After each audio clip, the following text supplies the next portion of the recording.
रात के ठीक 12 बज चुके थे। कॉलेज पूरा अंधेरे में डूबा हुआ था। पुरानी लाइब्रेरी के दरवाजे के सामने 4 परछाइयां खड़ी थी। दरवाजा खोलते ही सड़ी हुई किताबों की गंध और नमी भरी हवा बाहर आई। ये जगह बहुत समय से बंद है, पर ऐसा लगता है कोई यहाँ आता है। EMF मीटर अचानक तेज आवाज करने लगा। टिक टिक टिक। सर, ये तो अभी शुरू हुआ है। हाँ, और ये सिर्फ शुरुआत है। कॉलेज के सीनियर्स नए स्टूडेंट्स को समझा रहे थे।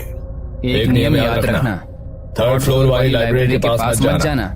दिन में भी नहीं और रात में तो भूल कर भी नहीं। क्यों? वहाँ कोई है। ना कोई नोटिस, ना कोई चेतावनी बोर्ड, बस डर जो हर साल पिछली बैच से अगली को सौंप दिया जाता था। कुछ लड़कियों ने एक दूसरे का हाथ कसकर पकड़ लिया। सबके चेहरों पर बस डर का भाव था, पर उसी भीड़ में अभय सबको देख रहा था। वो डरा नहीं, बस सोच रहा था। अभय की आंखों में वो चमक थी जो डर से नहीं, जिज्ञासा से पैदा होती है। अगर सच में वहाँ कुछ है तो आज तक किसी ने पता क्यों नहीं लगाया? क्योंकि लोग डरते हैं अभय, डरने की वजह से सवाल नहीं करते। पर डर से सच तो नहीं बदल जाता सिमरन। अभय ऐसा नहीं था कि उसे डर लगता ही नहीं, वो बचपन से ही डर को जानता था। उसके दादा पंडित हरिश्चंद्र वर्मा गांव के तांत्रिक थे। रात में अभय उनके पास बैठा कहानियां सुनता रहता। हर परछाई भूत नहीं होती और हर डर झूठ नहीं। अभय ने गांव की औरतों को झाड़ फूंक के बाद सांस लेते देखा था।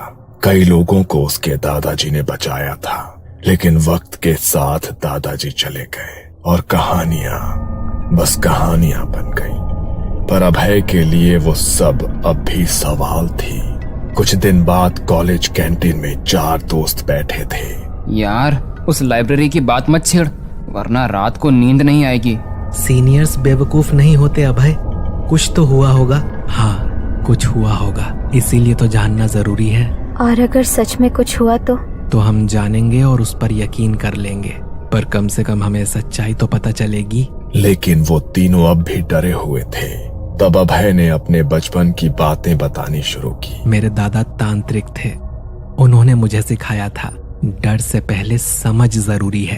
पर अगर वो आत्मा हुई तो भी वो वहाँ किसी वजह से रुकी होगी। कोई अधूरी बात, कोई अधूरा सच।